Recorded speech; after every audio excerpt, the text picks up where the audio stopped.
Welcome back to Free Media. I'm Robby Soave. And I'm Amber Duke. Former Vice President Kamala Harris is making the media rounds promoting her new book. In an interview with Rachel Maddow, she actually attacked President Donald Trump for acting like a, quote, communist dictator. Take a look. A tyrant. We used to compare the strength of our democracy to communist dictators. That's what we're dealing with right now in Donald Trump.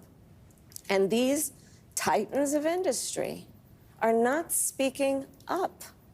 Later in that same interview, however, Harris said she would support Zohran Mamdani, a socialist, for mayor of New York City. Watch this. As a sort of talent spotter in the Democratic Party, Yeah. What do you think of him and his candidacy? And what do you think of mainline Democratic shyness and agitation about the prospect that he's going to win? Look, as far as I'm concerned, he's the Democratic nominee and he should be supported. Do you endorse his candidacy? I support the Democrat in the race, sure. But let me just say this. He's not the only star. I know that, he's in New York, and I know New Yorkers think they're the center of the world, and here we are in New York having this interview. It is the biggest city in the country. And I love New York, as the saying goes. I really do.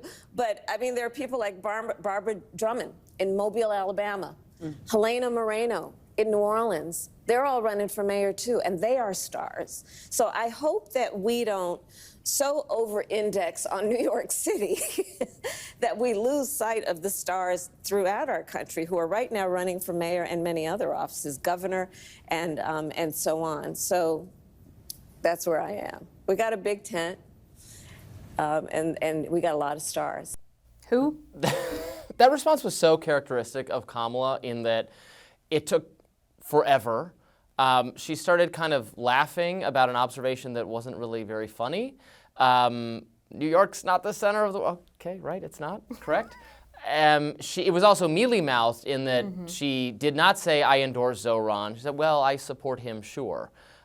She was asked, would you endorse him? Obviously, the hypocrisy I would point to here is she was just calling Trump a communist dictator on one hand, but supporting an active socialist. Socialism is the economic policies of what the communist political system wants. So see, there's a little bit of a problem there, maybe, that she has to work out. But what can I say? It's Kamala. It is Kamala. She was on The View this week, too, giving similar She's word had so many salads. interesting things. It's been fascinating. I had the ability to get a PDF copy of her book, 107 Days, which is her excuse, apparently, for not winning in November. Oh, you pointed out something we noted at Reason that hat tip to you about Ross Ulbricht. Yes. She said he was a fentanyl dealer. That's not true. Yeah. That's just not true. Yeah, she was complaining about Trump's pardons. She associated and she said, with January 6th. January 6th and the fentanyl dealer Ross Ulbricht. Oh my God. And I immediately sent it to you guys because I knew you would love it. We appreciate that. You're very welcome.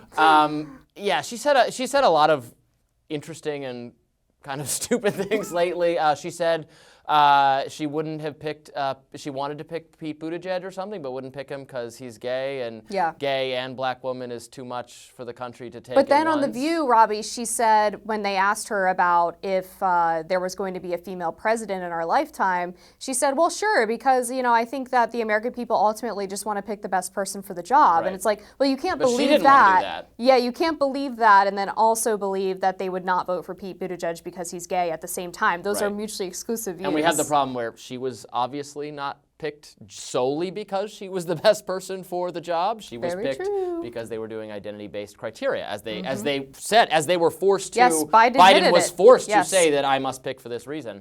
I still expect her to be running for president. I don't think she's doing a very good job of. She's throwing Biden under the bus a little bit. Biden world people are furious with her right now. That should not change her thinking or her actions at all. It would behoove every Democrat at this point to bury the Biden universe people. Biden and his circle are toxically unpopular. The country feels rightly feels taken for a ride by these people who are going to pretend that this man was capable of being president again when he obviously was not. So I would actually like her to see more distancing from her. I don't think she's doing enough. She kind of admitted in the View interview that the previous View interview she did was her golden opportunity to say how she's different from Biden. She said, I wouldn't do anything differently. And now she says that was a mistake. But you could still give us the answer. How would you have been different from Biden? That's true. It will tell us she that didn't point. give us the answer. And she also is in a bit of a pickle because she obviously defended Biden after the debate performance, saying, well, you know, the first half was a little slow, but then it picked up at the end and he did great at the end. And she also says in the book that she didn't have any concerns about his cognitive abilities, more so his physical abilities. She talks about how, you know, he broke his foot and then he refused to wear the boot, and so she thinks that's what led to his infamous stiffened gait. But then she also says in the book that ultimately it was her responsibility and the buck stopped with her in trying to convince Biden not to run again. So again, it's this speaking out of both sides of her mouth where she's saying things that are just inconsistent with one another, almost within the same sentence. She seems on some level genuinely loyal to him, or like unwilling to be too harsh with him. Which is weird because she hasn't been loyal to bosses in the past. I mean, when she was running for, I think it was San Francisco DA, she had promised that she was not going to run against her boss who was facing allegations of like office mismanagement. And then as soon as the opportunity presented itself, she ran anyway. I know, and she's, So what is it about Joe it Biden? Clearly, and she doesn't like his people. She thinks that she didn't get enough support from like the team, the Biden team, which is kind of stupid. Whatever, it's like you're vice president. You're an Grow adult. up. Yeah, do your own comms. Right. Like you can't. You need their have your help own team. to walk you through every kind of PR disaster. It doesn't make sense. But I don't think she's found a good way to come back from this. Maybe there is no good way, and I think everyone associated with the Biden administration is, at best, has a significant mark against them as they run for president. That includes Buttigieg, frankly, who was supposed to be in cabinet meetings with a zombie, who was the corpse who didn't show up. That's gonna come up, but I don't know. Or maybe the purpose of writing this book is she wants to start burning bridges and, I don't know, make some money, and she's not going to run. That's what I know. Some people in political world think that you don't write this kind of book if you actually do intend to run for president, but it's Kamala, so maybe she doesn't know that. But back to her initial point when she's slamming communist dictator Trump and saying that, you know, the titans of industry, the business leaders, the tech leaders, and they're just all putting up with his communist policies. And by the way, I'm perfectly happy to knock his policies as communist, so where every president's policies are far too communist for me. The reason that they're putting up with some economic policies that I actually don't think are good in terms of tariffs and everything else, the Democratic Party is not capable of capitalizing on any mistakes that I think Republicans are making on this front, because the Democratic Party is now a party that is of Elizabeth Warren type people who are so hostile to business, and they want to write letters to every tech CEO, every media company saying, why are you making any of these decisions? Why did you do this?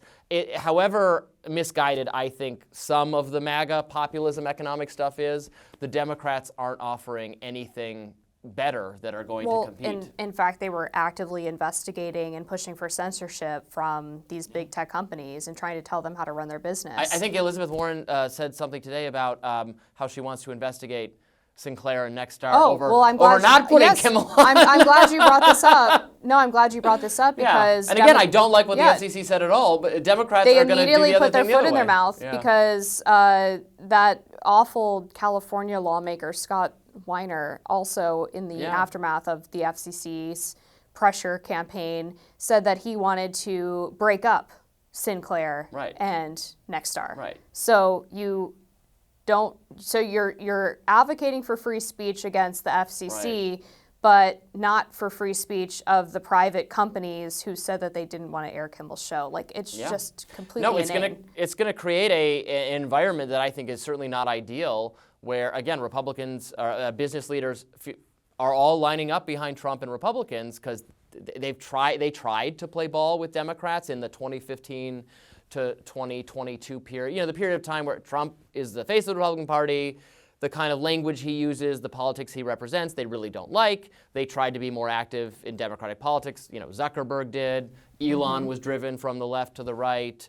All these other figures know that this is the best they can possibly do. It's going to make competition for them like It was becoming not competitive at all because they feel they have no choice. That's why the abundance agenda, which I wholeheartedly support, I don't, is that what the Democratic base wants? No, what the Democratic base wants is the kind of Zohran, AOC, Bernie, Warren type stuff, I think. I hope I'm wrong. Maybe we'll find out I'm wrong, but I think that's exactly what they want. Not those moderate mayors you've never heard of that Kamala's so excited about. Also, I would be curious to find out if they're How actually moderate moderate. they are. Right? No, not moderate enough for you, I'm No, sure. I'm sure, surely not. More free media right after this.